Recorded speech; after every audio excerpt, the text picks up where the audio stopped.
I've worked in property management for about 7 years now. It's one of those jobs that sounds straightforward until you're actually doing it. You're essentially the person responsible for keeping people safe inside the buildings you manage. Most of the time, it's leaky faucets and noise complaints. But every now and then, something happens that completely changes the way you see the world. This is one of those stories done about 3 years ago. I was managing a mid-sized apartment complex on the outskirts of a mid-sized city. Nothing fancy, but it was a decent place. Clean hallways, decent parking lot, good tenants for the most part. I took pride in the fact that residents felt safe there. That mattered to me more than anything. Her name was Renee. She moved in during the spring, and from day one she was one of the easiest tenants I'd ever dealt with. Paid her rent on time, never caused problems, never complained about anything. She was in her early 30s and worked remotely for some kind of marketing firm. We'd cross paths in the parking lot or the lobby and exchange pleasantries, but we didn't really have any kind of deeper relationship beyond that. She was friendly and warm, but clearly kept to herself. That all changed on a Tuesday evening in October when she appeared at my office door, looking like she hadn't slept in days. Her eyes were red.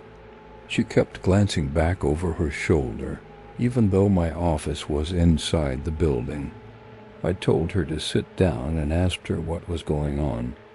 She told me that her ex-boyfriend, a man she'd dated briefly about a year before moving to this city, had found her. She hadn't told anyone where she was moving. She'd cut off all her social media before the move. She'd even changed her phone number. She did everything right. But somehow he found her anyway. His name was Marcus. They had dated for only about 4 months, but in that short window, he had become increasingly possessive. She described small things at first, like him checking her phone when she wasn't looking, showing up unannounced at her job to bring her lunch, making offhand comments about her friends that slowly chipped away at those friendships. Classic patterns of control. She broke it off before things escalated further, but breaking it off only seemed to make things worse. He started showing up outside her apartment in her old city. He'd call from blocked numbers. She'd catch glimpses of him on her street during her morning runs. She eventually moved, partly for a new opportunity, and partly to get away from him. For almost a year, it had worked. She felt free. She let her guard down. And then he found her. She first noticed a car she didn't recognize parked near the complex. Entrance about 2 weeks before she came to see me. A dark green sedan. She didn't think much of it at first. But then it was there again the next night, and the night after that. It never seemed to belong to any of the residents. One evening, she passed by it slowly in the parking lot and thought she saw the silhouette of someone sitting in the driver's seat, just sitting there in the dark. She told herself she was being paranoid. She tried to believe that dot, then she got a piece of mail. It was a plain white envelope with no return address. Inside was a photograph. It was taken from outside her apartment window. You could see her sitting at her kitchen table, eating dinner alone. The photo was printed on regular copy paper, like it came from a home printer. There was nothing written on it, just a photo. That was the moment she knew it was Marcus. I took her seriously immediately. I pulled up the security footage from our parking lot and found the green sedan. It came and went over multiple nights, always parking just at the edge of where our camera coverage ended. Whoever was driving it knew exactly where our cameras were pointed. That told me something. That told me this person had been watching the property long enough to map it out. I contacted the police with her, and we filed a report. The responding officer was sympathetic but honest with us. Without a license plate that they could connect to Marcus, without him making direct contact or an explicit threat, there wasn't much they could immediately act on. They told her to document everything, keep her doors locked, and call if she ever felt in immediate danger. I know that's the protocol. I also know how hollow it feels to hear it. Over the next week, I made some changes to the property. I shifted the angle on 2 of our exterior cameras to eliminate the blind spots. I started doing evening walkthroughs myself. I gave Renee my personal cell number and told her to use it any time, day or night. For about 10 days, nothing happened. The green sedan stopped appearing. Renee started to breathe a little easier. She told me she thought maybe he had given up. I wanted to believe that too, but something in my gut told me to stay alert. I was doing a late walkthrough one night, maybe 11 o'clock, when I noticed something near the back of the property. There was a section of fence along the rear perimeter that bordered a patch of dense woods. The fence ran along the property line and had a locked gate for maintenance access. The padlock on that gate was different. Ours was a heavy brass lock. This one was silver. Someone had cut ours off and replaced it with their own. That meant someone had a key to that gate.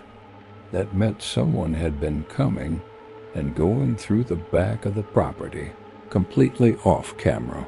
I called the police that night. They came out, documented it, and switched the lock back out. They also agreed to increase drive-by patrols of the complex for the next few weeks. I didn't sleep much that night. The idea that someone had been casually walking in and out of the property through the back while residents slept was one of the most unsettling things I'd encountered in my career. I told Renee the next morning. She held it together better than I expected, but I could see how exhausted she was. She was running on pure adrenaline and fear at that point. She told me she'd been sleeping with her lights on and waking up at every sound. She mentioned that twice in the past week she had heard what she thought were footsteps on the exterior walkway outside her unit door late at night. Her apartment was on the 2nd floor. She had assumed it was neighbors. Now she wasn't so sure. I moved her to a different unit on the 3rd floor without broadcasting the move to anyone. We did it quietly on a Saturday afternoon. New door, different side of the building. No one knew which unit was hers except me and the assistant manager. I also installed a secondary bolt on her door at her request. 3 nights after the move, just after midnight, I got a call from Renee. Her voice was barely above a whisper. She told me someone was in the hallway. She could see the shadow of feet in the gap under her door. She could hear breathing. I called the police on my way to the building. When I got there, the 3rd floor hallway was empty. But right outside her door, sitting on the floor, was a folded piece of paper. I photographed it before touching it. Inside, written by hand, were the words, "I just want to talk." That was all. The police took the note as evidence. They were now treating this much more seriously. Between the tampered gate, the photograph, and the note, there was enough to obtain a warrant to track down the registration of the green sedan. It came back to a man named Derek Soloway, but Renee didn't recognize that name. When they cross-referenced it, they found that Derek Soloway was an alias. His real name was Marcus Webb. He had done this before. Not just with Renee. There were 2 other women in 2 different cities over the previous 5 years who had filed complaints against him. Each time he had moved on before law enforcement could build a solid case. He was patient. He knew how to stay just far enough outside the law to avoid arrest. He knew how to make someone feel crazy before making them feel terrified. They picked him up 3 days later at a motel about 6 miles from the complex. Inside his room, investigators found printed maps of our property. He had photos of Renee going back months. He had written logs of her daily routines, what time she left when she came home, which lights in her apartment turned on and off, and when. There was a shelf in his motel room with items that belonged to her. A scarf, a grocery receipt. Small things that he had collected just to prove to himself or to her that he was close. He was charged with stalking and criminal harassment. Because of his history across multiple states, the charges were substantial. He didn't get out on bail. Renee sat in that courtroom during the hearing and looked at him for the first time in over a year. She told me afterward that he stared at her the entire time, like nothing was wrong, like they were old friends catching up. That look, she said, was the part she knew would stay with her the longest. She moved out of the complex a few months after the arrest. I understood completely. Too many bad memories in those walls. She sent me a card before she left.